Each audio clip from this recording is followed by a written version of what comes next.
Buenas noches, estimados colegas. Bienvenidos a Piaget Educa. Vamos a continuar con este proceso de capacitación. Estamos con una nueva oportunidad, una gran oportunidad. El tiempo se ha ampliado y el tiempo es un factor que uno considera, ¿no? Porque quizás escuchaba o comentaban algunos, ¿no? En las llamadas que nos hacen. Uno siempre está a puertas del examen recibiendo llamadas de los colegas preguntando si es que se va a dar o no la prueba, ¿no? Entonces, o qué novedades hay sobre la prueba, ¿no? Esa es una pregunta muy constante, ¿no? Pero ya hay una respuesta, ya sabemos que hay 4 meses más. Si te has preparado en buena hora, hay una fortaleza ahí, hay una base ahí. No descuides, sigue continuando, ¿ok? Porque recuerda que simplemente ya la carrera se inició, se pensó que había, ¿no? Un término de la carrera, pero la carrera va a continuar. O sea que por ahí no nos podemos dormir, sino por el contrario, seguir. Y a los que recién han entrado a la carrera y que estaban pensando que muy poquito tiempo para prepararse, ¿no? Ahora sí, ya tienen el tiempo, ¿no? Como que te están dando una nueva oportunidad para que puedas gestionar tu tiempo, que es lo más importante a tener en consideración. Bien, entonces, solamente antes de dar inicio al desarrollo de nuestra práctica, también hacer llegar el saludo, ¿no? De nuestra gerente general de Piaget Educa, ¿no? Que siempre está preocupándose, hay una constante, ¿no? En este liderazgo de mantener, ¿no? Casi 2 décadas ya a esta gran institución dentro de lo que es, me cuesta decirlo, ¿no? Decir mercado, ¿no? Yo creo que no es mercado cuando se trata de educación, más bien es de tener esta institución, ¿no? Que es coherente con lo que es las políticas de parte del Estado, ¿no? Entonces, qué bien, me decía, estamos pues con un nuevo espacio, ¿no? Con un nuevo espacio de tiempo y entonces hay que intensificar, ¿no? Hay que intensificar, hay que dar de todo lo que necesitan, ¿no? Los profesores y bueno, pues todo el staff de profesionales hemos llegado a esa conclusión de poder seguir brindando lo mejor de nosotros y también de tu parte poner el mejor empeño, la dedicación y no olvidar de eso, ¿no? Siempre lo extra que uno le pueda dar en el tiempo, en las ganas, ¿no? En la predisposición, te convertirá obviamente en un ser extraordinario. Y eso es lo que queremos porque es la base del éxito. Bien, cumplido el saludo de la gerencia, vamos entonces a hacer también la invitación, ¿no? A través de ustedes, aquellos colegas que quieran participar de los cursos de actualización, de capacitación y si quieren, ¿no? También formar parte de los cursos para la preparación para efectos de la prueba, bienvenidos sean todos, todo el Magisterio Nacional bienvenido, ¿no? A ser parte de Piaget Educa. Vamos entonces con nuestra práctica, con el desarrollo de nuestra práctica, ¿ok? Y vamos a tratar un tema muy importante, de interés, ¿ok? Yo me voy a ocultar mejor para no ser un elemento distractor, ¿no? Entonces, vamos a hacerles recordar también de lo importante, de lo necesario que es poder tener en cuenta las habilidades, ¿no? Hay que tener en cuenta las habilidades. Recordemos que estas habilidades nos va a permitir, nos va a orientar en lo que es el fijar y determinar, en este caso, la respuesta correcta, dado que cada uno de los casos presentados están en función a describir situaciones que generan los docentes, que propician los docentes con la finalidad que los estudiantes aprendan. Y sabemos nosotros que el hecho de aprender en el Perú tiene que ver con el desarrollo de competencias, entendidas sí, ¿no? Desde el punto de vista del currículo como una facultad de poder combinar capacidades para lograr, ¿no? El desarrollo de las mismas, pero también debemos entender a la competencia como una macro habilidad y la capacidad como una habilidad y el desempeño como lo que describe a dicha habilidad o a la capacidad. Entonces, nos queda muy claro que si un caso no es otra cosa más que una descripción de una situación generada para que el estudiante aprenda, esta tiene que estar vinculada con el desarrollo de habilidades. Por lo tanto, hay que conocer de ellas, para que podamos tener esos insumos necesarios que nos permitan determinar cuál es la respuesta correcta. De no ser así, seguro, ¿no? Seguro que tú vas a salir a decir después de la prueba que todas las alternativas eran parecidas y que cualquiera de las tres alternativas podría ser la respuesta. Eso es un indicador de aquel docente que no conoce, ¿ok? ¿Sí? No conoce el mundo de las habilidades o qué procesos, ¿no? Implican cada uno del desarrollo de las habilidades. Y eso no te puede pasar, porque la línea que separa una habilidad de otra es muy, pero muy fina, ¿no? Entonces, importante a los coleguitas que recién están llegando, este cuadrito es espectacular, la verdad, ¿no? Antes solamente lo ponía cuando había las famosas amanecidas, ¿no? Y que de hecho que seguirán las amanecidas, porque es parte de nuestra cultura a nivel institucional, ¿no? Y entonces lo poníamos en práctica una noche antes del examen, ¿no? Y entonces fuimos haciéndole seguimiento, ¿no? Como una cuestión de prueba, pero luego nos dimos cuenta que es necesario insertarla ya dentro del proceso formativo, dentro de la capacitación regular, y eso es lo que estamos haciendo. Por eso es que lo presentamos de vez en cuando, ¿no? Y el uso de este cuadro, ¿no? Es muy fácil, porque si en un caso que se te presente te pide o se tiene como propósito que el estudiante reflexione, ¿no? O sea, por decirlo así, ¿no? A ver, así, ¿no? Dice el caso, el propósito busca que el estudiante reflexione. ¿Qué tengo que hacer? Irme a la alternativa que tenga una crítica o evidencia una crítica o una inferencia. Cualquiera de las dos. No hay otra cosa más. ¿Por qué? Porque la reflexión tiene que ver con cuestiones inferenciales o con cuestiones críticas. ¿Ok? Pero si yo encuentro, por ejemplo, una alternativa que dice, ¿no? El niño explica, el niño responde un porqué, el niño expone. Ah, entonces no puede ser la respuesta, porque a mí me están diciendo que reflexione. Y la reflexión es una inferencia o puede ser una crítica, pero no es una cuestión analítica. Por lo tanto, no podría ser un porqué, ni un explica, ni un expone, ni un diagnóstico, ni un... No podría ser. ¿Ya? Entonces, es muy importante para ir, si nosotros encontramos, por ejemplo, esos casos, ¿no? Como también podemos encontrar que dice, ¿no? El alumno está problematizando. Ah, muy bien. ¿Está que problematiza? ¿Qué significa? Que está analizando. ¿Eso qué significa? Que está estableciendo relaciones, por ejemplo, de causa-efecto o de causa y consecuencia. También, ¿no? También. Entonces, esa es la manera como hay que ir trabajando. Buenas noches a todos, mi estimado Rogelio, recién nos está saludando, ¿no? Y estamos correspondiendo con el saludo. Y con ese saludo también a todos nuestros colegas, ¿no? Buenas noches también. Había inicialmente el saludo de segundo, Lorenzo. Buenas noches también, maestro.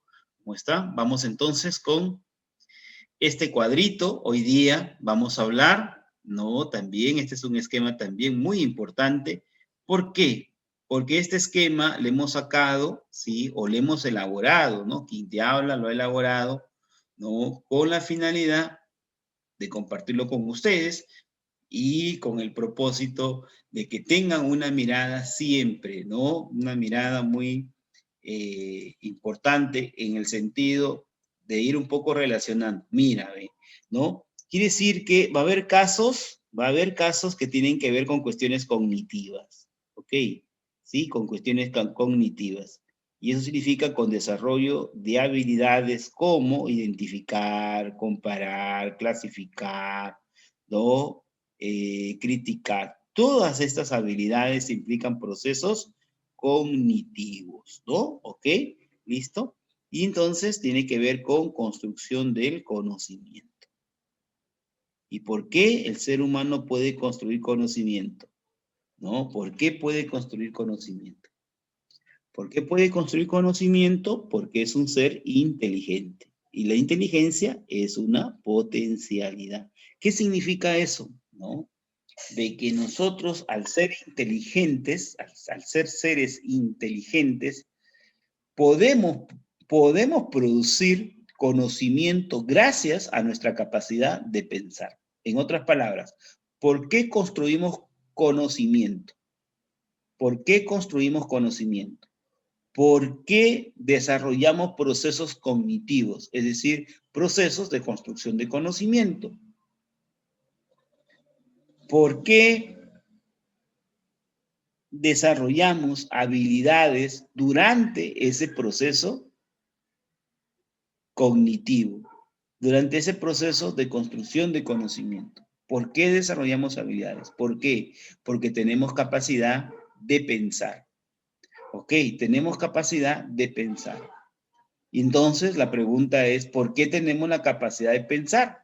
Porque somos seres inteligentes. Y la inteligencia es una potencialidad. ¿Qué significa eso? Que hay que formarla, ¿no? Que hay que formarla. O sea, hay que desarrollarla, ¿no? Hay que desarrollarla. Entonces nos queda muy claro que somos seres inteligentes, capaces de pensar y por ende capaces de construir conocimiento y por ende desarrollar habilidades, ¿no? El mundo afectivo es el mundo de cuatro aspectos, ¿no? De cuatro aspectos, de los sentimientos, de las emociones, de los estados de ánimo, de las pasiones, pero hasta el momento las preguntas que han venido en las pruebas en relación al mundo afectivo no han estado ligados a estados de ánimo ni tampoco a cuestiones de pasión, sino han estado ligados a cuestiones de sentimientos y emoción. ¿Por qué se ha puesto énfasis en el mundo afectivo?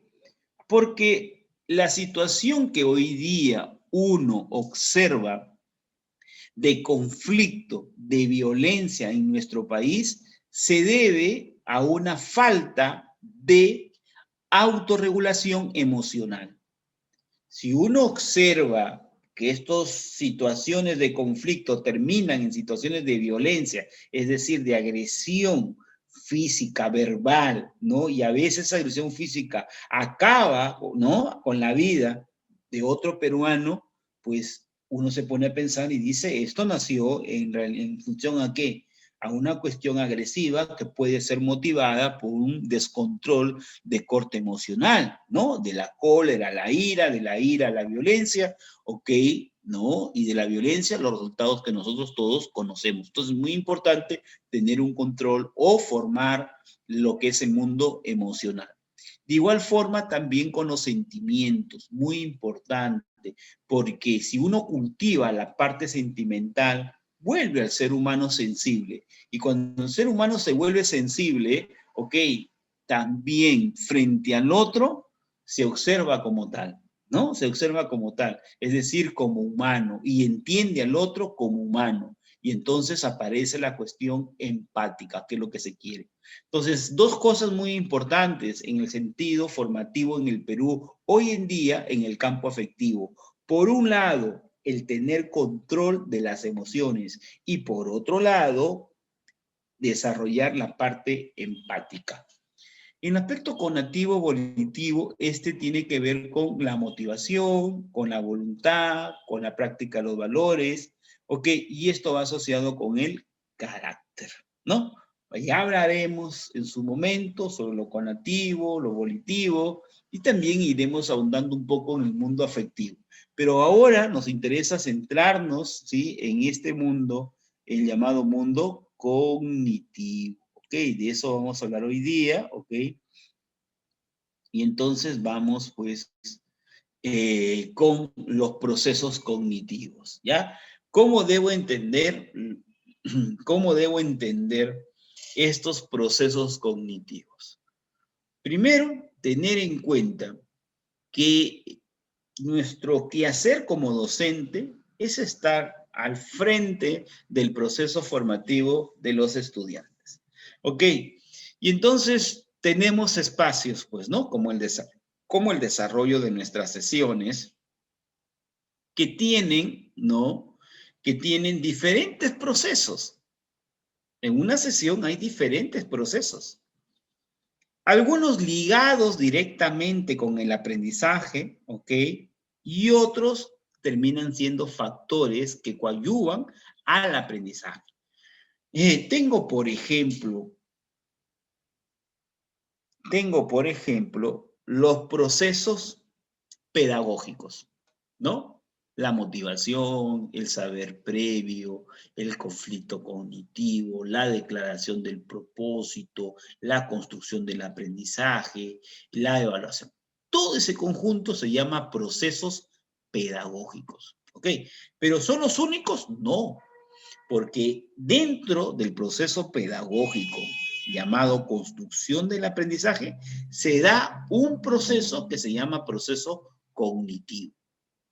¿Ok? Se llaman procesos cognitivos o también se llaman procesos mentales, dado a que se dan en el mundo, en nuestro mundo interior, ¿no? En nuestro cerebro. Por ejemplo, cuando nosotros queremos que un estudiante identifique algo, ¿ok? Si yo quiero que un estudiante identifique algo, eso se puede observar cuando un estudiante te elabora una lista de objetos, te menciona, te enumera, te ubica, ¿no? Te reconoce. Entonces, todas estas acciones son producto de procesos mentales. En lo que yo te he mencionado tiene que ver con la capacidad de identificar. Entonces, cuando un niño, ¿no? Cuando un niño al cual hemos dicho, ¿no? Y al cual estamos orientando para que desarrolle la capacidad de identificar, entonces el cerebro recibe la información y como sabe que el niño tiene que mencionar, enumerar, listar, ubicar, ¿no? Entonces comienza a caracterizar lo que quiere identificar. Luego que logra caracterizar, entonces en su cerebro ya aparece, ¿no? Una definición o un concepto, que luego con esa definición y concepto el niño puede reconocer y decir esto es A, esto es B, esto es C, esto es D, en función a la caracterización que ha realizado el cerebro. ¿Ok? Listo. Eso es cuando desarrolla la capacidad de identificar.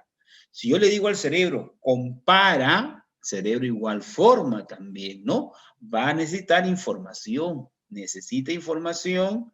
¿Y qué hace el cerebro ya con la información brindada? ¿No? Comienza a establecer. ¿Qué establece? Diferencias, ¿sí? Diferencias y semejanzas. ¿Por qué? Porque le estás diciendo que compare. ¿Cuál será el resultado? ¿Qué podrá hacer el estudiante? Podrá, por ejemplo, contrastar información. Entonces, siempre las capacidades implican cuestiones de procesos cognitivos. Si yo le digo que analice, igual también, ¿no? Como todo sistema necesita, ¿no? Necesita de insumos. Es como el caso, ¿no? Del proceso digestivo. ¿Qué necesita? Alimentos. Acá, este proceso, ¿dónde se da? En el cerebro. ¿Qué necesita? Información. Por eso es que ingresa, ¿no? La primera fase es el ingreso de información. ¿Qué hace? Dependiendo de lo que tú le digas al cerebro. Si tú le dices analiza, el cerebro va a comenzar a dividir el todo en partes o buscar relaciones de causa y efecto, ¿no? Si tú le dices identifica, te caracteriza. Si tú le dices que compare, te establece diferencias y semejanzas. ¿Ok? Si tú le dices que analice, ¿ok? Te divide el todo en partes o te establece relaciones causales. ¿Ok? ¿Y la fuerza de respuesta cuál es? La relación entre las partes o las relaciones entre causa y consecuencias. Es muy importante tener en cuenta. Ahora, yo te voy a recomendar, ingresa a Google y coloca ahí Proyecto Tragaluz. Ya, en Google le coloca Proyecto Tragaluz y ahí te va a salir un Word, ¿ok?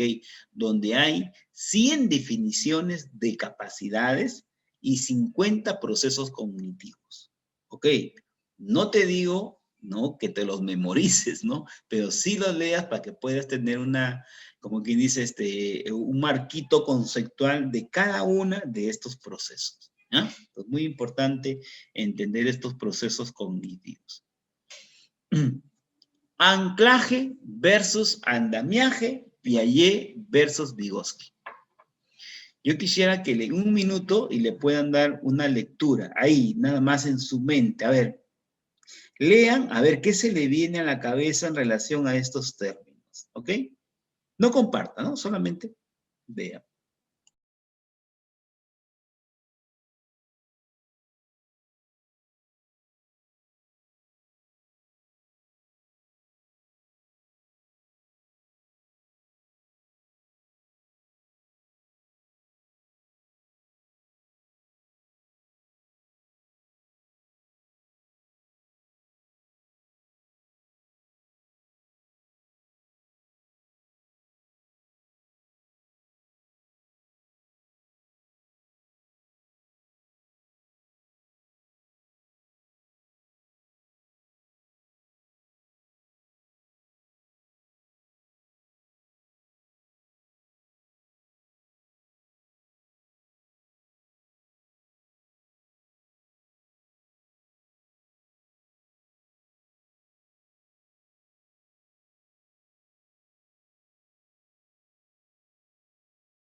Y bien, a ver, para que me puedan entender, he aperturado la cámara, ¿ok? Ya, a ver. Vamos primero, ya, con este proceso llamado anclaje. ¿A qué le llaman anclaje? Ok. Si yo le pregunto a Jean Piaget, ¿no? Que me explique cuál es el proceso, ¿no? De construcción del conocimiento, ¿ok? ¿Sí? ¿Qué es lo que me va a responder Jean Piaget? Que ese proceso de construcción del conocimiento se da en base a tres principios. El principio de adaptación, el principio de equilibrio y el principio de organización. Entonces, sobre el principio de adaptación, incluye él dos subprocesos llamados asimilación y acomodación. Pero veamos, cuando algo nuevo ingresa, o sea, asimilamos algo nuevo, una idea nueva, y esa idea no contradice las ideas que uno tiene, ¿ok? Y de paso, que a las ideas, definiciones, conceptos, procedimientos, Piaget le llama esquemas, ¿no? Entonces, ¿cómo decir? Si ingresa información y esa información que ingresa es nueva y no contradice lo existente, es decir, los esquemas existentes, ¿ok? Entonces, solamente hablaremos de una asimilación formativa, ¿ok? Una asimilación formativa, una asimilación que suma. Pero, ¿qué sucede cuando ingresa información a nuestro cerebro y esta información contradice, ¿no? Contradice lo existente. Es como si, qué sé yo, ¿no? A ver, si te dicen, por ejemplo, ¿no? Mira lo que hizo tu hija. Mira esta acción que hizo tu hija. Una acción que va en contra de la moral, de los principios. Pues, ¿qué? ¿Tú qué sabes, no?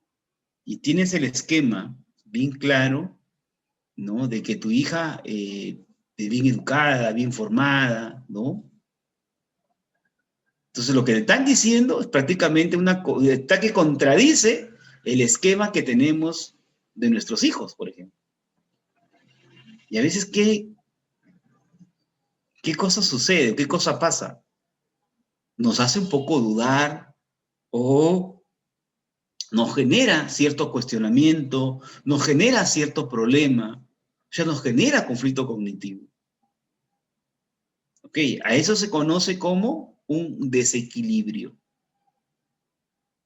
Por eso es que no solamente hay que verlo en el sentido del aprendizaje y en el escenario de la escuela, no, sino también, ¿no? En cualquier escenario. Cualquier escenario. Y así podemos citar muchas cosas.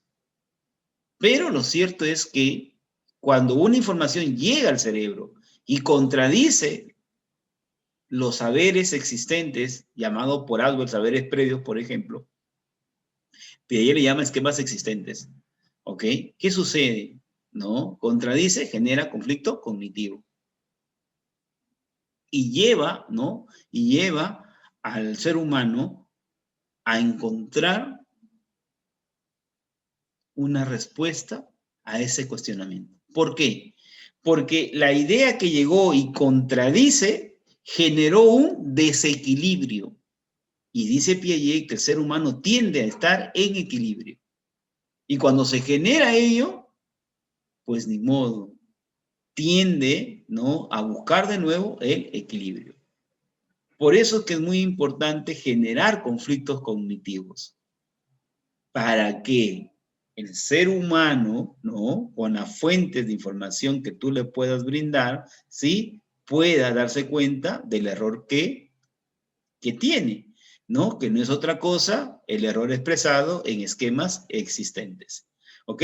Entonces, es muy importante tener en cuenta lo siguiente, que en este proceso de adaptación se puede asimilar cosas nuevas y no se puede generar un desequilibrio ni tampoco un conflicto cognitivo, como lo llamaría Ausberg. ¿Ok? Como también, ¿no?, podría pasar que se ingrese la información y esta contradiga la existente y se genere un desequilibrio y ahí se genere lo que llama Ausberg un conflicto cognitivo. Y entonces, ¿qué pasará? ¿No? ¿Qué pasará? Como cuando, por ejemplo, dicen, ¿no? Oye, tu niño, tu hijo, ¿no? Mm, mira lo que hizo, ¿no? O sea, me trajo abajo todos los vidrios. ¿Cómo? No, no puede ser. O sea, la duda, porque tú tienes un esquema de un hijo, pues, que no hace travesuras, ¿no? Un hijo ideal, ¿no? Que no se puede bajar las velas de la luna, ¿no? Y bueno, te dicen que ha hecho eso y tú dices, no, no puede ser. Ahí está, ¿no?, la situación de conflicto. Entras en un desequilibrio porque está contradiciendo lo que te están diciendo, ¿sí?, con lo que tienes tú en la mente acerca de tu niño. Pero sin embargo, ¿no? Luego averiguas y dices, y te das cuenta que sí, pues fue tu hijo quien terminó, ¿no?, acabando con los vidrios, ¿no?, de la vecina. Y entonces, ¿qué tienes que hacer? ¿Seguirás con el mismo esquema, la misma idea de tu hijo o tenderás a cambiar? Viene, ¿no?, la tendencia a cambiar, ¿no? La tendencia a cambiar. Y entonces aparece el otro proceso que se llama acomodación, a acomodar nuevas ideas. Entonces, es muy importante tener en cuenta que este proceso, ¿no?, llamado proceso de construcción del conocimiento parte por un proceso de adaptación que se inicia con la asimilación, la cual no puede generar conflicto cognitivo o puede sí que genere conflicto cognitivo, lo cual es visto por punto de vista pietano como un desequilibrio. Si eso sucede, entonces se acomoda una nueva idea. Pero ¿qué pasa? Esa nueva idea no queda en el vacío, sino que se suma a una estructura llamada estructura cognitiva. Y ahí estamos viendo el tercer principio, que es el principio de organización. ¿Ok? Entonces, ¿qué significa ello? Que estamos hablando de tres principios en el proceso de construcción del conocimiento desde el punto de vista pietano. El primero, principio de adaptación, que incluye asimilación y acomodación. Asimilación puede darse a llamada asimilación formativa, si es que no contradice, sí, la nueva información con la ya existente, pero también puede darse que la nueva información, ok, contradiga la existente y se genere el desequilibrio y con ello el conflicto cognitivo. Y ahí estaremos en el punto del principio del equilibrio. La tendencia a querer volver al equilibrio siempre va a estar presente en el hombre, pero la nueva idea no queda aislada, sino que se suma a una estructura ya dada, ok, llamada estructura cognitiva, ¿no? Entonces, no que quede por ahí en el vacío, sino que comienza a estructurarse, ok, y formar la estructura cognitiva. Esa estructuración cognitiva o la forma como se estructura se conoce como anclaje, ok, y tiene una característica, se da, sí, se da en la parte interna de nuestro cerebro. ¿Ok? Listo, en la parte interna, en nuestro cerebro. Listo, eso se llama anclaje y tiene que ver con Piaget. En el caso de Vygotsky, las cosas cambian, ¿no? En las cosas cambian. Entonces, para explicar un poco la teoría vygotskiana, se explica a través del gesto indicativo en el infante. ¿Qué significa el gesto indicativo en el infante? Lo siguiente, ¿ya? Los psicólogos han creado esta historia para un poco explicar, ¿sí?, de qué manera es que Vygotsky nos plantea la manera como el ser humano construye conocimiento, ¿ya? Y es de la siguiente manera. Se llama el gesto indicativo del infante porque toma en cuenta a un infante. Entonces yo creo que te imagines que tienes a un infante en un cuarto, en una habitación, ¿ok? Sí, y entonces, y tiene, vamos a ver, y tiene un biberón, ¿no? Imagínate que esto es un biberón, ¿ok? ¿Listo? Y lo tiene acá el biberón a un costado. Entonces tiene hambre, ¿no? Hay necesidad de alimentarse. Pero ¿qué hace el niño, no? Ve el biberón, ¿ok? Y lo señala, ¿no? Señala. Eso es un gesto, ¿ok? Ese gesto se llama gesto extrapsicológico, ¿ok? Se llama gesto extrapsicológico, lo que tú acá estás viendo, ¿sí? Ahí, listo, donde está el pulsor, gesto extrapsicológico. ¿Por qué se llama extrapsicológico? Porque no tiene ninguna importancia o significatividad a nivel cognitivo. Ok, simplemente queda en un gesto nada más. Pero, ¿qué sucede? Llega un momento donde alguien ingresa al cuarto, a la habitación, y observa al niño que está señalando el objeto. Entonces, ¿qué hace esa persona? Agarra, ¿no? Y le entrega el biberón, ¿no? Agarra y le entrega el biberón. ¿Por qué? Porque llegó a entender, sí, el mensaje del gesto del niño. El niño quiere el biberón y se le entrega. Muy bien. A eso se llama gesto interpsicológico. ¿Por qué razón? Entre psicologías. La psicología del niño, ok, sí, quiero el biberón, y la psicología de la persona que ingresó, ok, sí, que llega a entender el mensaje y interactúa con el niño. Y le entrega, obviamente, el biberón. Luego, ¿qué hace el niño? Se alimenta, ¿verdad? Ya alimentado, al niño le queda algo en la mente. Que cuando quiera algo, ¿qué tiene que hacer? Simplemente señalar. La pregunta acá es la siguiente. ¿En qué momento se dio el aprendizaje? ¿A nivel extrapsicológico, a nivel interpsicológico o a nivel intrapsicológico? Entonces, veamos. Cuando es extrapsicológico, no tiene ninguna importancia, porque el niño está solo y solamente hace el gesto. A nivel interpsicológico, ¿ok? Hay una interacción, ¿ok? Y en esa interacción, el adulto observa que hay, por un lado, un niño y por otro lado, una necesidad. ¿Y qué hace entonces? ¿No? ¿Qué hace entonces el adulto?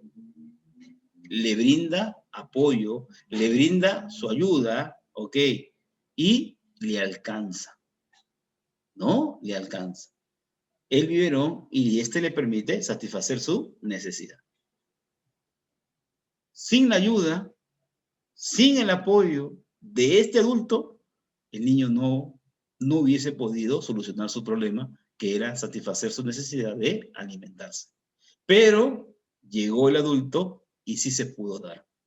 Ok, ¿qué hizo el adulto? Medió entre la necesidad que tenía el niño, sí, y el niño propiamente dicho. Ok, ¿cómo medió? Brindándole andamiaje. ¿Qué es andamiaje? Apoyo, ayuda. Entonces, vemos ahí nosotros que en este proceso que estoy describiendo, no es un proceso que se da a nivel interno, sino se va a nivel externo, es decir, en la interacción con los demás. Entonces, el anclaje es interno, el andamiaje es externo y se interactúa con los demás. De ahí viene la importancia, ¿no? ¿Cuándo aprende el niño? El niño aprende interactuando o es el niño quien aprende producto de un proceso interno. Para Vygotsky, el aprendizaje es un proceso interno, es intrapsicológico, pero es importante que interactúe. Es es muy importante esto. Tanto Vygotsky como Piaget están claros en que el proceso de aprendizaje es una construcción interna, pero están en desacuerdo en cuanto a los factores. Para Vygotsky, un buen aprendizaje se va a dar siempre y cuando haya habido interacción y se haya dado procesos de mediación y de andamiaje. ¿Ok?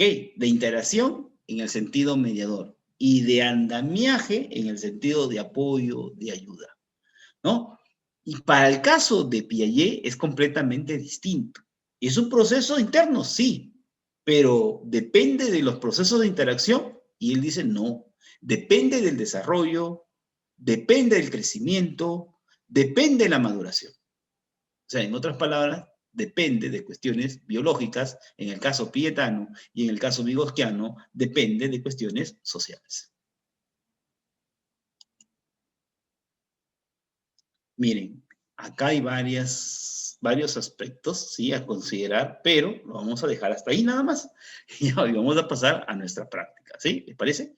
Y luego, si nos alcanza el tiempo, retomamos, si no, desarrollamos este esquema que es muy importante, el anterior, sí, lo desarrollamos la siguiente sesión. Ok, listo, entonces vamos pues con nuestra práctica, me voy a ocultar, ok, sí, y vamos con nuestra práctica.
Vamos a ver, dice el director de la institución educativa Virgen de las Mercedes, ha recomendado en relación al pintado de los espacios escolares que en la utilización de colores se debe cuidar que sean colores calmos, que doten de luz y de tranquilidad a los espacios pedagógicos. Estas exigencias tienen que ver con, ¿no?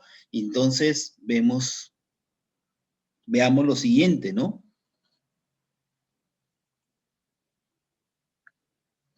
Veamos acá, ¿no? Condiciones físicas para el logro del aprendizaje. Todo lo que sea espacios, recursos, todo eso tiene que ver con cuestiones de la didáctica. ¿Ok? ¿Por qué? Porque terminan siendo factores que ayudan al aprendizaje. El aprendizaje termina siendo pedagógico, porque tiene carácter formativo. ¿Ok? Y responde, siempre la pedagogía va a responder al qué es lo que quiero lograr. ¿Y qué es lo que quiero lograr? Que los estudiantes desarrollen competencias. Ahora, ¿cómo? ¿Cómo? ¿Cómo voy a lograr que desarrollen competencias? Entonces viene el punto de los materiales, del manejo de los espacios, de la distribución de los espacios, de la organización de los espacios, de ¿cómo se llama? De la ambientación de los espacios, ¿ya? Entonces, todo esto tiene que ver con cuestiones didácticas. Entonces, veamos, por ejemplo, la ventilación. Es importante un aula ventilada, por supuesto, porque permite la oxigenación, ¿no? La oxigenación adecuada. Siempre debemos buscar que exista una oxigenación adecuada. La oxigenación es muy importante para el desarrollo cognitivo y el desarrollo cognitivo es muy importante para el desarrollo de las habilidades. Entonces, siempre busquemos una aula que esté ventilada. Mira, es tan importante la oxigenación que yo diría pues que desde que nace, ¿no? Desde que nace. Cuando un niño nace normal, ¿ok? Y el cerebro oxigena normal, hay una gran potencialidad en el sentido cognitivo. Pero si hay complicaciones en el parto y no ha habido una buena oxigenación, algún tipo de factor podría estar influyendo a que no logre desarrollarse cognitivamente. ¿Ya? Por eso es que a ver, ¿cómo se llama? En las fichas de matrícula se incluye algunos datos sobre cómo fue el parto. ¿Ok? Entonces, para tenerlo en consideración, pero a veces no se toma en consideración, pero es muy importante tenerlo en cuenta. Entonces, la ventilación es muy importante y eso significa que debo tener, por ejemplo, ¿no? Ventanas que pueda abrirlas, por ejemplo, ¿no? Y poder un poco ventilar el espacio. Iluminación. Los espacios cuentan mayormente con luz natural, amplitud, transparencia, ¿no? Lo ideal es la luz natural, aunque existen ya Philips, que es una empresa dedicada a la producción de focos, ¿no? Ya tienen el mercado, pero en el mercado norteamericano tiene 4 tipos de focos, exclusivamente para el uso de la escuela, ¿no? Focos cuya iluminación permiten, ¿no? Uno, la tranquilidad, ¿no? Tranquilidad, ¿no? Dos, focos que pueden ser utilizados, por ejemplo, cuando los chicos vuelven del recreo, ¿no? Y vuelven un poco, pues, ¿no? Que han jugado y vienen con todas las energías, entonces queremos un poquito calmarlos, también hay para ahí, ¿no? Como también hay focos para realizar algunas actividades que son de índole, qué sé yo, ¿no? Lúdicas, por ejemplo, pero también hay focos que ayudan a lo que es la concentración, caso, por ejemplo, de matemática. Pero a pesar de que hay un abanico de posibilidades de luz artificial, no hay mejor cosa que la luz natural. Ok, la amplitud, ¿no? La amplitud. ¿Qué significa eso, no? La amplitud y lo que es la transparencia, ¿no? Que me permita poder tener una conexión con los espacios internos y externos. Es muy importante eso. Y a veces vemos aulas completamente cerradas, ¿no? Entonces, lo ideal es que exista, ¿no? Por ejemplo, que el niño pueda ver hacia afuera, ¿no? Pueda ver hacia afuera. Y quizás algunos de ustedes digan, no, pero eso puede distraer al niño. No distrae, ¿por qué? Porque si yo, por ejemplo, tengo, ¿no? Grandes ventanales, ok, uno, que la luz va a ingresar, ok, dos, me va a permitir que el alumno pueda ver hacia afuera, que es muy importante, por eso su carácter de amplitud y de transparencia. Pero para eso yo tengo que tener por ejemplo, ¿no? Cortinas, ¿no? Para yo mismo poder regular las cortinas y cuando yo necesite, ¿no? Un escenario en el cual pueda haber, pues, la transparencia en su totalidad, pues, ni modo, aperturo, obviamente, ¿no? Pero capaz necesito yo que haya una concentración, entonces trabajo con las persianas, o sea, es todo un proceso, ¿no? De regulación de lo que es el espacio en virtud de lo que se necesita como condición, la ventilación, la iluminación. Y la relación con la naturaleza, las áreas verdes. Aunque sea el espacio pequeño, pero tiene que haber al menos algún espacio donde plantas pueden observarse. Es muy importante eso. La armonía, sobre todo en lo referido a la utilización de colores. Se cuida que sean colores calmos, ¿no? Que doten de luz y de tranquilidad. Eso es muy importante, ¿no? Y la versatilidad, que no sean estáticos, es decir, que vayan cambiando también, ¿no? No es que todo el año la misma, ¿no? No, sino que vayan también cambiando. Muy importante eso. Entonces, a eso se suma lo que es la higiene y lo que es la seguridad. Que lo segundo que me están pidiendo, ¿no? Que se debe cuidar que sean calmos, que doten de luz y de tranquilidad a los espacios pedagógicos, eso tiene que ver con la armonía.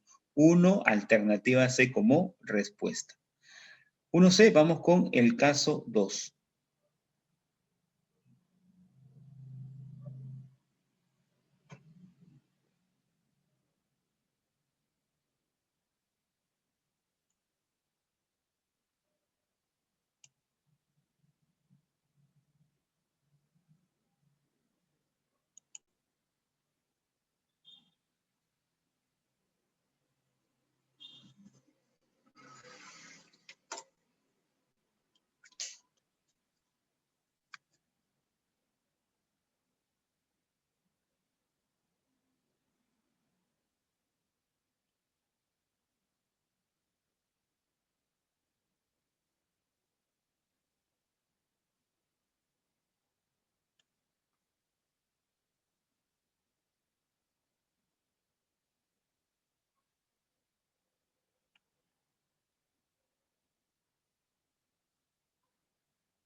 El docente Luis es capaz de explicar las características del material educativo, referir las capacidades sugeridas que con él se pueden desarrollar e identificar otras capacidades que se podrían lograr a través del uso de dicho material.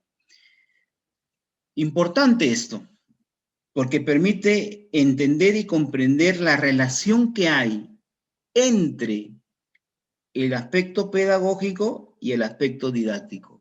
La pedagogía no puede vivir sin la didáctica y la didáctica no puede vivir sin la pedagogía. La primera, la pedagogía, responde a la pregunta, ¿qué hombre voy a formar? Y la didáctica responde al cómo lo voy a formar.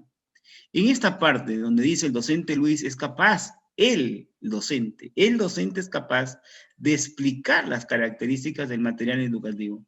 ¿Qué significa eso? Que conoce el material educativo. Referir las capacidades sugeridas que con él se puede desarrollar e identificar otras capacidades que se podrían lograr a través del uso de dicho material. Qué importante. ¿Por qué? Porque Luis conoce el material y sabe para qué capacidad serviría dicho material.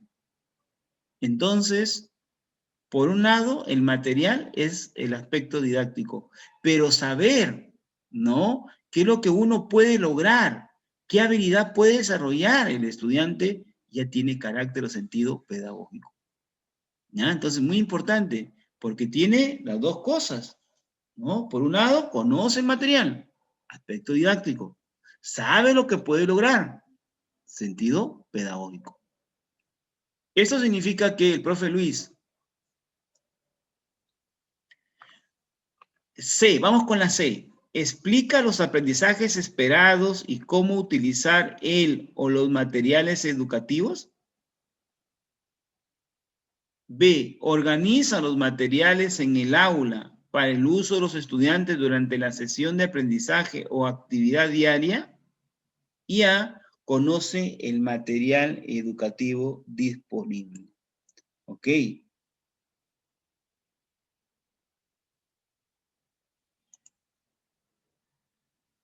Organiza los materiales en el aula, está fuera.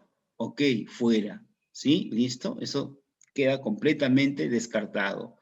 Una cosa es organizar los materiales en el aula, ok, ¿sí? ¿Listo? Distribuirlos en ese espacio, ok, ¿sí? Y otra cosa es la capacidad que tiene él de explicar las características del material educativo. Ok, y esas características de ese material educativo, ¿sí? Nos lleva obviamente a que conoce material educativo disponible. Punto clave, acá, profe, pero ¿no habría una contradicción en cuanto a la alternativa C? ¿Qué es lo que sucede? Que para el Ministerio de Educación, el hecho de conocer material educativo disponible implica que ya se tiene en cuenta su uso y para qué sirve. Es decir, para qué propósito sirve. ¿Ya? ¿Por qué? Porque acá me está diciendo material educativo. Si siquiera solamente conoce el material disponible, porque material disponible puede haber. Yo veo libros, textos, eso es material. Pero si yo ese material, al usarlo, lo tengo como orientado a un propósito educativo, formativo, pedagógico, pues termina siendo material educativo. ¿Ya? Listo. Entonces, no es ni la B, ni la B no nada que ver porque habla de organización. La C puede ser que confunda, pero ¿qué sucede para el ministerio? Sí, conocer material educativo significa conocer el material, pero también para fines educativos o formativos como tal. ¿Ya? Dos, alternativa A como respuesta. 3. Vamos con el caso 3.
La profesora Pierina recoge las dudas y comentarios planteados por los estudiantes durante el uso del material, evidenciando con ello que, o sea, ya los estudiantes están haciendo uso del material. Y entonces, ¿no? Hay algunas dudas y algunos comentarios que atiende la profesora Pierina. A. Organiza los materiales en el aula para el uso de los estudiantes durante la sesión de aprendizaje o actividad diaria. Y ya sabemos que el hecho de organizar, ¿no? Tiene que ver con cuestiones de la distribución, obviamente, en el espacio escolar, ¿no? B, explica los aprendizajes esperados y cómo utilizar el o los materiales educativos. No, no va con eso, ¿ok? Pero sí va con la alternativa C, acompaña a los estudiantes en el uso de material educativo durante el desarrollo de las actividades contribuyendo al logro del aprendizaje esperado. Cuando uno logra, ¿no? Que ya el estudiante esté haciendo uso del material y no significa que lo vamos a dejar solo con el material, ¿no? Sino que hay que guiar, hay que orientar, hay que mediar, ¿ok? Porque puede ser que haya ciertas inquietudes, dudas por parte de los estudiantes. Y eso tiene que ver con el hecho de acompañar a los estudiantes. Muy bien, 3 alternativas C como respuesta. Hay 9 respuestas acá. Así es, 3 alternativas C. 4.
Pedro, un docente que siempre está preocupado por brindar la mayor cantidad de información a sus estudiantes, es por ello que haciendo uso de los recursos web 2.0, ha logrado que el estudiante tenga acceso a una gran cantidad de páginas de información, a veces irrelevantes, relacionados a los aprendizajes esperados que quiere lograr.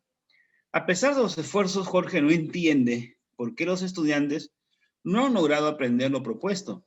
De acuerdo a la naturaleza de aprendizajes que quiere lograr Pedro y sus estudiantes, el problema estaría relacionado a demanda cognitiva, desarrollo cognitivo o carga cognitiva. Bueno, nosotros sabemos que cuando hablamos de baja y alta demanda cognitiva, se está refiriendo al nivel de complejidad de cada una de las habilidades o capacidades. Si yo le digo a un estudiante que analice ok, será obviamente algo más complejo que el propio identificar, ¿no? Pero si yo le digo que infiera, entonces el análisis sería de menor complejidad que la inferencia. Es más, la inferencia es un poco de alta demanda cognitiva, dado que se basa en el propio análisis. Y si yo le digo que cuestione o que critique, será de más alta, ¿no?, demanda cognitiva, y así, ¿no? Entonces, pero eso es lo que nos observa acá, ¿no? Acá no se observa este tipo de cosas. Acá lo que se observa es que hay un profesor que está saturando ya al estudiante de tanta información, ¿no? Y la idea no es cantidad, la idea siempre es calidad, ¿no? Entonces, no hay demanda cognitiva, no tiene nada que ver con desarrollo cognitivo, y lo que hay sí es carga cognitiva que no debe darse.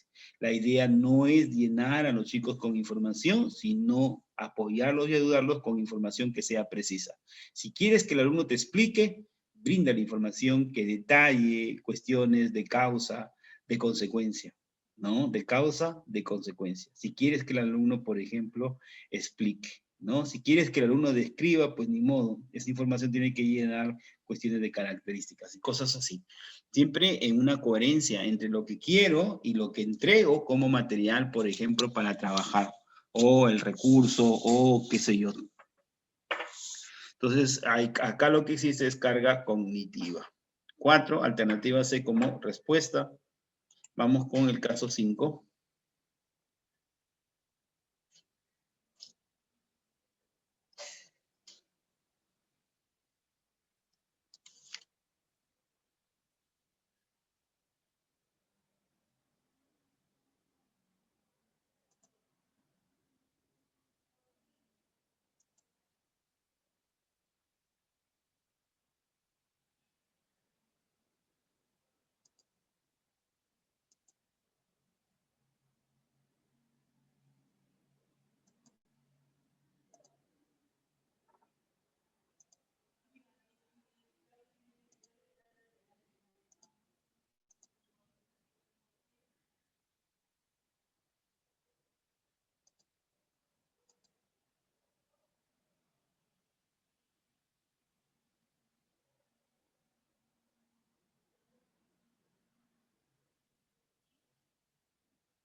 Dentro de las diversas plataformas que usa el docente en el Perú, se encuentra Perú Educa, la cual brinda una serie de recursos. Por ejemplo, los foros, sitio de discusión en línea, asincrónico, ¿ok?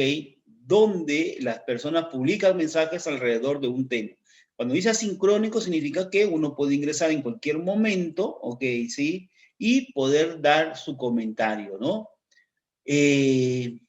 Donde las personas publican mensajes alrededor de un tema, creando de esta forma un hilo de conversación jerárquica, ¿no? Dicha aplicación suele estar organizada en categorías y a nivel didáctico, ¿no? Y contribuye con el desarrollo de la capacidad. Un foro, en otras palabras, te están diciendo que un foro, ¿para qué utilizarías un foro? ¿No? Para cuestión de análisis, sí, ok, porque lo que uno coloque como postura tiene que estar fundamentado, ok. Para que argumente, por supuesto, ¿no? Es un buen espacio para deliberar. Pero el análisis y la cuestión argumentativa está dentro de la cuestión crítica. Un foro sirve para criticar. 5, alternativa C como respuesta.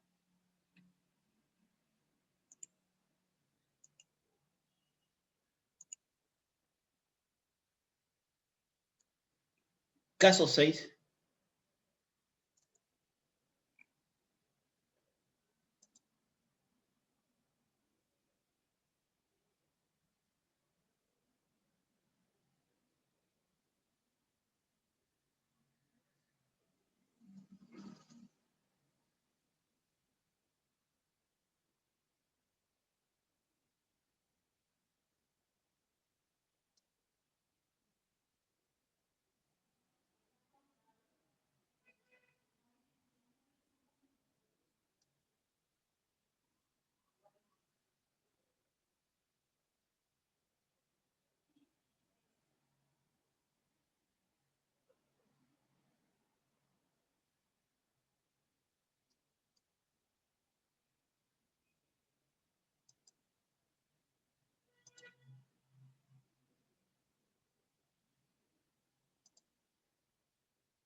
El docente mediador debe favorecer siempre el logro de los aprendizajes. Es por ello que debe estimular el desarrollo de las potencialidades de los estudiantes, ayudándolos a que elaboren conscientemente su pensamiento y profundicen sus respuestas en relación a sus propios aprendizajes. En virtud de ello, el docente debe tener en cuenta que su quehacer docente debe ser significativo e intencional, teniendo como principal estrategia, y eso acá es lo que dice el currículo nacional, ¿no? Lo que dice el currículo nacional. El docente tiene que ser mediador y su mejor estrategia es saber preguntar, ¿ok? ¿Ya? Saber preguntar. 6, alternativa B como respuesta.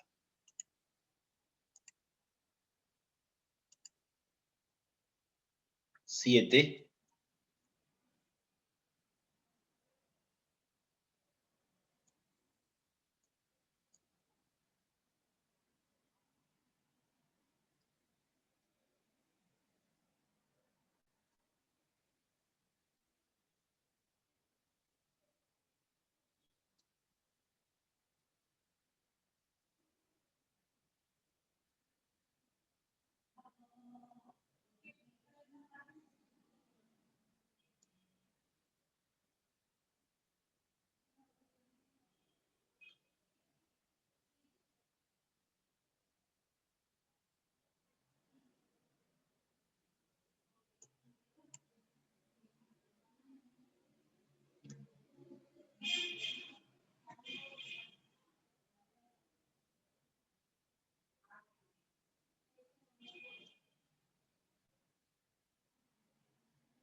A José de 2 años le han regalado un carro de juguete, ¿no? Cuando quiere jugar con él, lo pide diciendo, dame mi carro. En esa situación, ¿qué acción favorece que José continúe progresando en su expresión oral? Ok, ahí hay que tener en cuenta ciertos criterios, ¿no?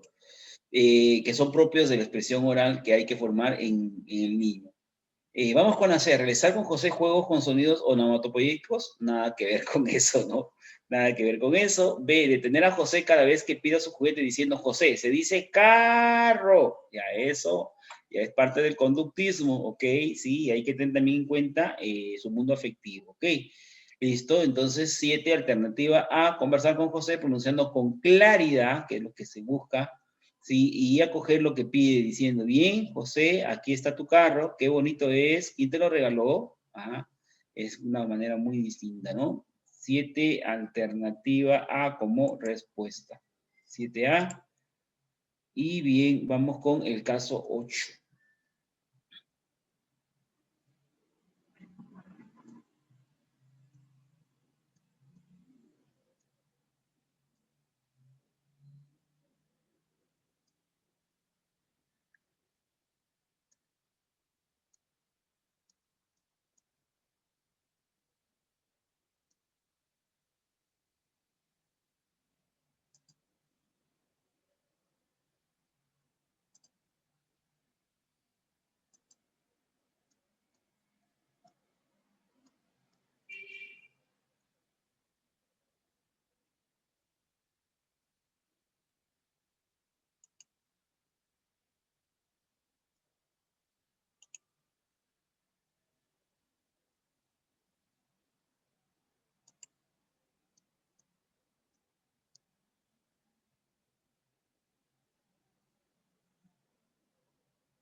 Como última actividad del proyecto, la docente y los niños acuerdan escribir una nota dirigida a sus familiares para que cuiden el río y no boten basura en él, ¿no?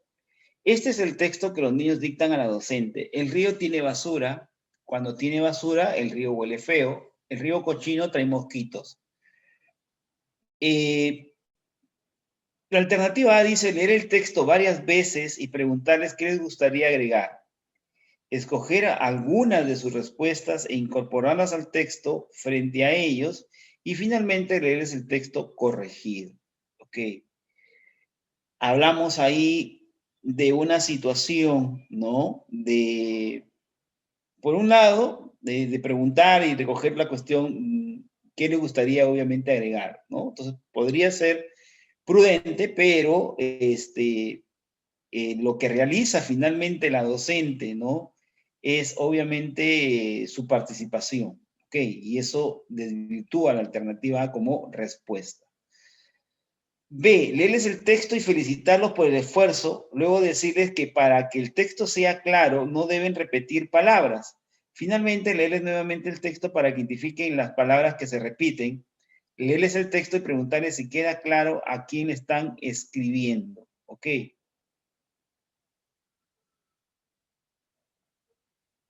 C. Luego preguntarles qué podrían agregar para que las personas que lean el texto comprendan por qué deben cuidar el río. ¿Ok? Y vemos lo siguiente, ¿no? Algo muy importante es que en la alternativa A y en la alternativa B, si bien es cierto, pueden ser, como les decía, ¿no? Una cuestión de poder realizarse, ¿no? De poderse dar, pero recordemos siempre el propósito, ¿no? Y el propósito es que dicha nota que va dirigida a los familiares conlleve a un cuidado del río y que no boten basura en él. Y la pregunta acá, ¿no? La pregunta, y es algo que ustedes siempre deben considerar, las alternativas donde el docente hace preguntas, pero preguntas que permitan, sí, desarrollar habilidades, ¿no? De más demanda cognitiva. Porque cuando preguntan acá, ¿no? Preguntarles qué podrían agregar, ¿no? Hace que el niño, en este caso, tenga, ¿no? Por un lado, en cuenta lo ya dicho y además de ello, poder, a partir de lo dicho, poder inferir, ¿no? O deducir qué más le podría agregar. Qué podría siempre termina siendo una cuestión que conlleva a una cuestión inferencial, a una cuestión deductible. Y eso es lo que siempre hay que buscar. ¿Ya? Entonces, ¿qué podrían agregar para que las personas que lean el texto comprendan por qué deben cuidar el río? Finalmente, incorporar junto a ellos sus propuestas y volverles a leer el texto. Y ahí marca una diferencia, ¿no? En relación a la alternativa A. Bien, 8, alternativa C como respuesta, ¿ya? Y acá un poco aprovechar para ver o tener siempre en cuenta estas actividades como el qué podrían, el qué ocurriría, el qué pasaría, permite desarrollar habilidades, vuelvo a insistir, de alta demanda cognitiva, porque, bueno, en este caso, la respuesta que puedan dar está en función a lo que ya han dicho, ¿no? Y más aún, tener siempre en cuenta el propósito, y el propósito cada vez que cuiden el río y no boten basura en él. 8, alternativa C como respuesta. Vamos con el caso siguiente, el caso 9.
En un aula multigrado, la maestra está trabajando la noción de conjuntos y los estudiantes de grados menores no logran entender, es decir, no logran comprender, es decir, no logran entender siempre que el comprender y el entender tienen que ver con la habilidad del análisis. Un alumno que logra desarrollar la habilidad de análisis logra comprender o logra entender. Por eso digo, ¿no? La comprensión o el entendimiento de algo es el resultado del desarrollo de la habilidad de análisis, ¿no? ¿Y qué es lo que no logran entender? Las operaciones, mientras que los estudiantes de grados superiores ya dominan el tema. Acá tengo algo, ¿no? Tengo estudiantes de grados superiores y también tengo estudiantes de grados inferiores, dado que estamos hablando de una aula multigrado. ¿Qué me está diciendo? Que los estudiantes de grados superiores ya han logrado comprender, pero los de grados inferiores aún todavía no comprenden. La maestra pide a los estudiantes mayores que ayuden a los más pequeños a entender el tema. Entonces, para los estudiantes mayores no habría ni ahí ningún tipo de problema porque ellos ya llegaron a comprender y ya llegaron a entender. El problema tienen quienes, los más pequeños. Los más pequeños no logran entender y comprender. Por lo tanto, dicha comprensión o entendimiento para ellos es un desafío o es un reto, que en términos vygotsquianos estaría en relación a que necesitan ellos, ¿sí?, llegar a lo que es la zona de desarrollo próximo. ¿Cuál sería su zona de desarrollo próximo? ¿No? Entender, obviamente, ¿sí?, estas operaciones en la cual está la noción de conjuntos. Eso sería su zona de desarrollo próximo o lo próximamente en aprender. Entonces, la maestra está pidiendo a los mayores que enseñen a los más pequeños. La participación de los alumnos de grados mayores, ok, ¿sí? La situación descrita ejemplifica un caso de anclaje, de retroalimentación o de andamiaje. Entonces, decimos lo siguiente, de retroalimentación, esa es una situación que lo tiene que manejar el docente. Acá estamos hablando, ¿no?, de estudiantes que van a tener que interactuar con los más pequeños para que les pueda enseñar y logren ellos comprender. Entonces, no tiene que ver con anclaje, porque el anclaje es algo interno, ¿no? Es un proceso interno. Y entonces, si es interno, serían los propios niños pequeños que llegarían, ¿no?, a lograr por sí solos esa comprensión o ese entendimiento.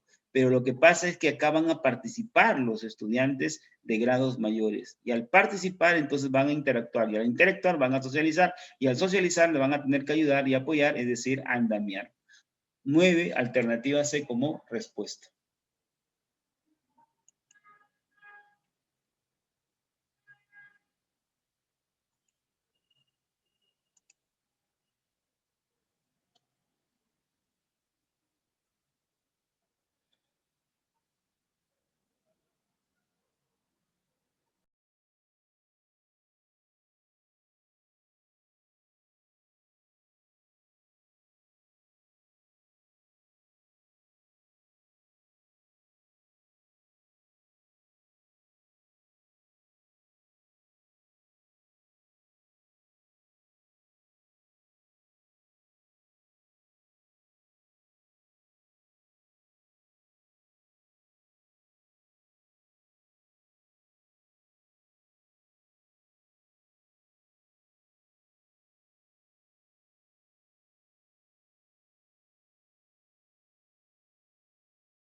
Pablo, de 5 años, lleva al aula un dinosaurio de juguete y se lo muestra a su compañero. A continuación se produce el siguiente diálogo. Pablo dice, mira el dinosaurio que me regaló mi papá. César dice, ah, es un tiranosaurio Rex. Y Pablo dice, sí, es un Rex. Ahora ya no hay dinosaurios de verdad, ¿no? César dice, no, ya no. ¿Por qué ya no habrá? ¿No? La gente busca aprovechar esa situación para favorecer que los niños construyan sus propias explicaciones. Y acá hay algo muy importante, ¿no? Este por qué, ¿no? Este por qué, siempre que encuentres el por qué, siempre que encuentres el por qué, cuando encuentras un por qué o un cómo, tiene que ver con análisis. ¿Por qué? ¿Por qué tiene que ver con análisis el por qué? Porque cuando yo digo por qué, entonces necesito que alguien me dé el motivo, la razón, la causa, el factor, ¿o no? Que hace posible tal cosa. Entonces, amerito qué cosa? Una explicación. Entonces, todo por qué o todo cómo lleva, obliga a que la persona que dé respuesta nos dé una explicación. Y la explicación va a estar en función del motivo, de la razón, de la causa, del factor que genera o produce algo. Y eso tiene que ver con el análisis. Entonces dice, la docente busca aprovechar esta situación para favorecer que los niños construyan sus propias explicaciones. Claro, ve que está que preguntan por qué. Sobre la extinción de los dinosaurios. ¿Cuál de las siguientes acciones es más pertinente para este propósito? A. Presentarles diversos libros que expliquen por qué se extinguieron los dinosaurios. Sería equivocado la alternativa A, porque la idea no es que los chicos encuentren una explicación, sino que generen una explicación. Luego pedirles que escojan aquellos que más les llaman la atención y leérselos. Descartada la alternativa A. B. Recoger sus ideas sobre la extinción de los dinosaurios. Luego revisar juntos información diversa sobre los dinosaurios y pedirles que contrasten esa información con sus ideas iniciales. Esas ideas iniciales que tienen que ver con extinción de los dinosaurios que recoge la maestra terminan siendo sus explicaciones. O sea que 10, alternativa B como respuesta. ¿Por qué la B? Porque en el caso de la C dice contarles que aún no se sabe por qué se extinguieron los dinosaurios. Luego decirles que se cree que un meteorito cayó a la Tierra. Bueno, ahí está que explica ya la maestra, ¿no? La idea es que ellos expliquen, ¿no? O generen una explicación, una razón, motivo, causa o factor que conllevó a que desaparezcan estos animales, ¿no? 10, alternativa B como respuesta.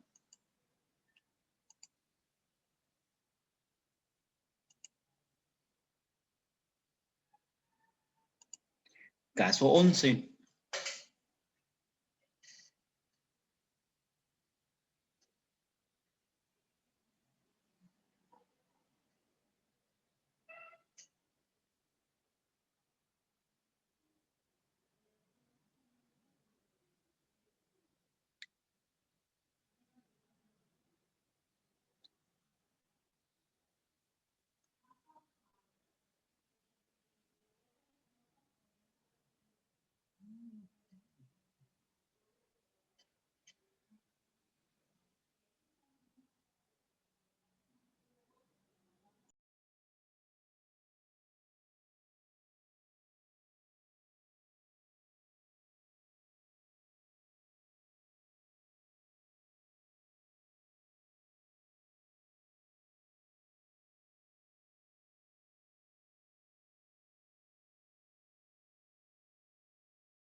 Los niños del aula de 5 años están regando las plantas, dice, ¿no? Como parte de sus responsabilidades.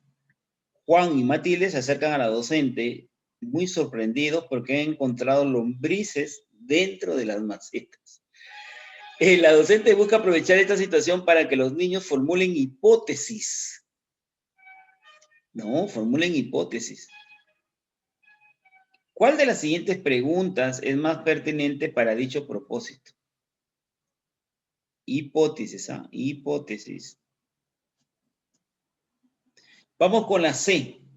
¿Qué otros animales han visto que vivan dentro de las macetas? ¿Qué otros animales? Y ahí nada más nos damos cuenta de algo, ¿no? ¿Cómo se inicia la pregunta? ¿Qué? ¿No? ¿Qué? El qué es una pregunta que me lleva a identificación de algo, ¿no? ¿Por qué? Porque cuando un alumno identifica, enumera, menciona, señala, entonces acá si yo traduzco esto, ¿no? ¿Qué otros animales han visto que viva dentro de las macetas? Y simplemente me va a mencionar qué otros animales y ahí solamente identifica nada más. ¿Ok? Y entonces acá lo que queremos es que un alumno genere hipótesis. ¿Ok? Entonces, como que la hipótesis tiene que ver con una cuestión inferencial. Ah, tiene que ver con una cuestión inferencial. Y ahí solamente hay identificar. La siguiente pregunta de la alternativa C. ¿Conocen a los chanchitos de tierra? Y ahí esa pregunta me podría llevar a un sí o un no, y eso no me lleva a una cuestión inferencial. ¿Por qué pido que sea una inferencia? ¿Por qué? Porque estamos hablando de una cuestión hipotética. ¿Ok? B. ¿Cómo se están desplazando las lombrices de la maceta? Y ahí hay análisis, porque el alumno tiene que explicarme cómo se están desplazando las lombrices de la maceta. Por eso yo les decía, ¿no? Un cómo, un por qué, tiene que ver con análisis, porque te amerita una explicación. ¿Cómo se están desplazando las lombrices de la maceta? ¿No? Ahí amerita una explicación. ¿Ustedes pueden moverse como ellas? Ahí puede llevarse un sí o un no, ok. Entonces la B queda en análisis nada más. Pero a mí me piden hipótesis, y la hipótesis tiene que ver con cuestiones inferenciales. A, respuesta correcta. ¿Por qué habrá lombrices dentro de las macetas? Hasta ahí hay una cuestión explicativa, hay una cuestión de análisis, nada más. Ok. Pero sigue, ¿qué harán las lombrices ahí adentro? ¿Qué harán las lombrices ahí adentro? Y eso lleva a qué, ¿no? A una cuestión de inferencia, a una cuestión deductiva, ¿ok? ¿No? Y entonces ahí sí podemos hablar de una formulación de hipótesis. ¿Ok? Por eso siempre, como les decía, tengan bastante atención en lo siguiente. Cuando les planteen algunas preguntas como qué pasaría, qué ocurriría, qué harán, ¿no? Son preguntas que tienen connotación inferencial deductiva. ¿Ok? Y en este caso, pues, hipotética. 11, alternativa A como respuesta. 12. Vamos con el caso 12. Obvio ese, aquí me quedé. ¿Eh? Eso no es parte de la alternativa.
Veamos, a ver. El profesor Ramón de primer año de secundaria ha logrado que sus alumnos sean capaces de calcular raíces cuadradas exactas. Raíces cuadradas exactas. Ahora su segundo objetivo es que puedan adquirir la capacidad de calcular raíces cuadradas inexactas. Entonces nos damos cuenta de algo, ¿no? Ya está lo de raíces cuadradas exactas. Ok, eso forma parte ya del aprendizaje del estudiante. Y esa capacidad ya se desarrolló. O sea, forma parte de su zona de desarrollo real, ¿no? Forma parte de su zona de desarrollo real. Ahora, su segundo objetivo es que puedan adquirir la capacidad de calcular raíces cuadradas inexactas. Significa que esa es su zona de desarrollo próximo. Teniendo en cuenta la teoría sociocultural de Vygotsky, el cálculo de las raíces cuadradas inexactas, ¿ok? Y los pasos guiados por el docente para alcanzar dicha capacidad representarían respectivamente, ¿sí? Respectivamente, la zona de desarrollo real, zona de desarrollo próximo, descartada la A, no hay por ahí zona de desarrollo real, existe, ok, sí, y zona de desarrollo próximo, pero la cuestión es que hay también los pasos guiados por el docente, ¿no? Entonces, esos pasos guiados por el docente tienen que ver con andamiaje, ¿no? Tiene que ver con andamiaje. Descartada la A. B, zona de desarrollo potencial. No, no, no, no. No alude por ahí, nada que ver, ¿no? Tampoco. C, zona de desarrollo real. Ok, zona de desarrollo real. Pero lo que pasa acá es lo siguiente, ¿no? Que me están pidiendo, a ver, tener en cuenta la teoría sociocultural de Vygotsky. El cálculo de las raíces cuadradas inexactas, eso sería zona de desarrollo próximo. Y los pasos guiados sería andamiaje. ¿Qué significa acá? Que ninguna de las tres es la respuesta. Ok, ninguna de las tres es la respuesta. Ok, acá hay un error en cuanto a las alternativas. Ok, acá lo ideal sería que coloquen en la C. En la C sería, ¿no? Zona de desarrollo próximo, ok, sí, porque me hablan de raíces cuadradas inexactas. Esos son desarrollo próximo. Y los pasos guiados sería lo que es el andamiaje. ¿Ya? Hagan una corrección porque conviertan la C en la alternativa correcta al agregarle zona de desarrollo próximo. Ahí hay un error. Muy bien, vamos con el caso 13.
La docente del aula de 5 años les presenta a los niños un nuevo libro de cuentos. En la tapa se observa la imagen de una gallina con 3 pollitos amarillos y uno con plumas de diversos colores, al que sus hermanos miran sorprendidos.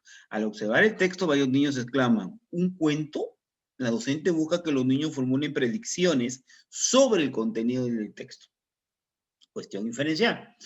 Veamos, ¿no? A ver, ¿cuál de las alternativas tendría una cuestión inferencial? C. Vamos con la C. ¿De qué creen que tratará el cuento? Ok, ¿no? ¿De qué creen que tratará el cuento? ¿Qué están haciendo la gallina y los pollitos en la imagen? ¿Cuál será el título de este cuento? ¿Por qué dicen eso? ¿No? Entonces, es lo que nos da la alternativa C. Hay preguntas que tienen que ver con pensamiento crítico, ¿no? Hay preguntas que tienen que ver con pensamiento crítico. Ok, por ejemplo, ¿de qué creen? Ese creer, creer, opinar, eh, evaluar, enjuiciar, ¿no? Tiene que ver con cuestiones críticas, pensamiento crítico. Y acá me están pidiendo a mí cuestiones de predicciones, o sea, cuestiones deductivas. ¿Ok? Entonces, cuando a mí me dicen formulen predicciones, quiere decir que está en función de lo que los niños están observando. Esa es una predicción en base a, ok, el cree ya es una postura, ¿ya? Eso ya es una postura. Entonces, ¿de qué creen que tratará el cuento? Ya se aleja un poco de lo que el cuento, de lo que están observando propiamente los niños, ¿no? Que es la imagen de una gallina con 3 pollitos amarillos y uno con plumas de diversos colores al que sus hermanos miran sorprendidos. ¿Ok? ¿Qué están haciendo la gallina y los pollitos en la imagen? Y eso tendría que ver con una cuestión de análisis, ¿no? ¿Cuál será el título de este cuento? ¿Ok? Y ahí sí, ¿no? Podría llevarnos a una cuestión inferencial, ¿no? ¿Cuál será el título de este cuento? ¿Sí? ¿Y por qué dicen eso? Es una cuestión inferencial, son preguntas inferenciales. ¿Ok? Pero también hay que tener en cuenta algo, ¿no? Que me están hablando en relación al contenido del texto, ¿no? Me están hablando en relación al contenido del texto. Entonces, si uno toma en cuenta lo expresado y en relación a lo que están pidiendo, ¿no? O sea, es una predicción, es una inferencia, pero sobre el contenido del cuento. O sea que hasta ahí la alternativa C queda completamente descartada. B. ¿Les gustan los cuentos de animales? Igual, lleva una cuestión de postura, una cuestión personal, ¿no? ¿Le gustan los cuentos de animales? ¿Qué es lo que más les gusta de esos cuentos? ¿Les gustaría? Ok, ¿sí? Entonces vamos con gustos y preferencias y eso tiene que ver con posturas. Eso tiene que ver con una cuestión de, de índole personal, ¿ok? Que se puede considerar como parte también del desarrollo del pensamiento crítico. ¿Por qué? Porque un niño cuando te sustenta algo lo hace en base a sus gustos y preferencias, dado que no puede todavía dar un sustento científico y lógico, ¿no? Ok. Ah, ¿alguna vez han visto pollitos de verdad? ¿De qué colores eran? ¿Y qué dicen del pollito de diversos colores que aparece en la imagen? ¿Sí? ¿Existirá en la realidad o solo existe en los cuentos? Y vemos ahí, ¿sí? Cómo al menos las preguntas conllevan obviamente a que el alumno pueda predecir en función al contenido del texto que hasta el momento, ¿no? Lo que está observando como parte de la imagen es los pollitos, ¿no? Amarillos y uno con plumas de diversos colores a que los hermanos miran sorprendidos, ¿no? Dice, ¿y qué dicen del pollito de diversos colores que aparece en la imagen? Y existirá en la realidad o solo existe en los cuentos. Ok, 13, alternativa A como respuesta.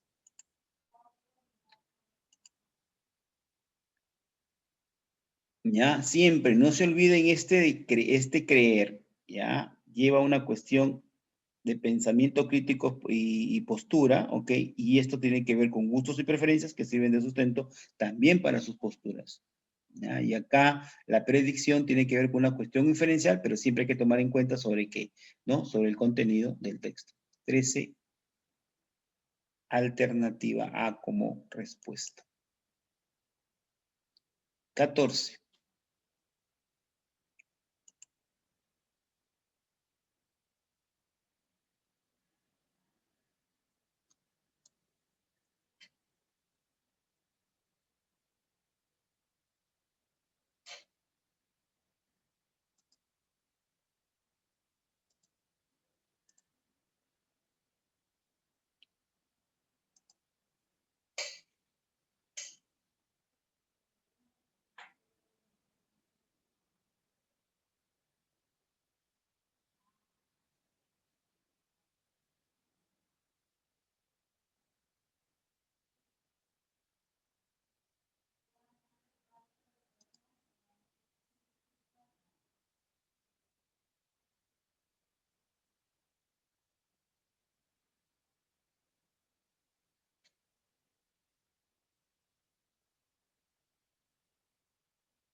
Como parte del proceso de planificación, un estudiante elabora una lluvia de ideas para escribir su texto y le pide a la docente que le ayude a revisarla. Estamos hablando del proceso didáctico, ¿no? De lo que es la producción del texto y están en esta fase de lo que es la planificación. Un estudiante elabora una lluvia de ideas para escribir su texto y le pide a la docente que le ayude a revisarla. A continuación se presentan las ideas que ha considerado el estudiante. Y en estas ideas dice, Elías es mi abuelo. Se vino de Morropón a Chiclayo cuando era chiquito. Es agricultor de limones jugosos y cebollas rojas de diferente tamaño. ¿Cómo se llega a Morropón desde el centro de Piura? ¿Sabes cómo es el clima de Morropón? Él es un gran vencedor. Cuando yo sea grande, haremos una tienda grande para que la gente le compre. Las verduras son de diferente calidad. ¿Qué fiestas se celebran en Morropón? La docente busca ayudar al estudiante en la selección y organización de sus ideas para escribir su texto.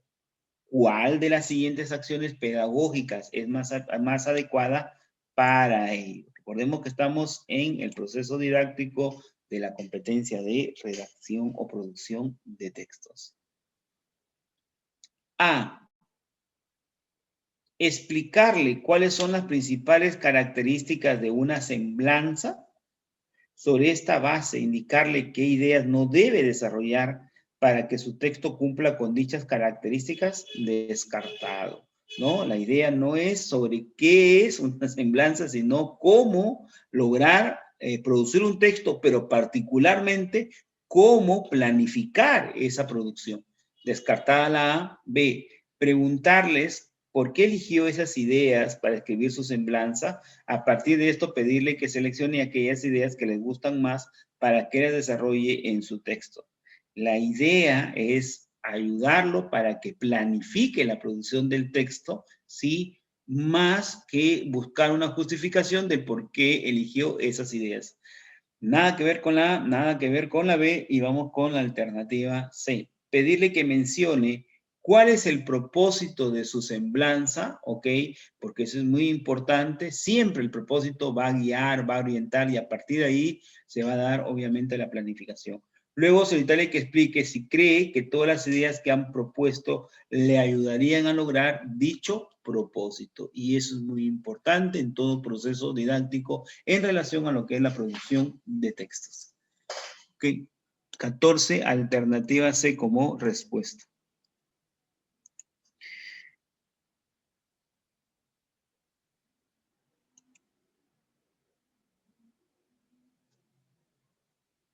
Ok, vamos a... Oh, wow, se fue la hora. Ok, vamos ya porque tenemos otro grupo. Nos vamos a quedar acá ya en la pregunta o en el caso 15. Ok, y nos volvemos a reencontrar el día lunes próximo. Cuídense, nos vemos. Gracias por su atención.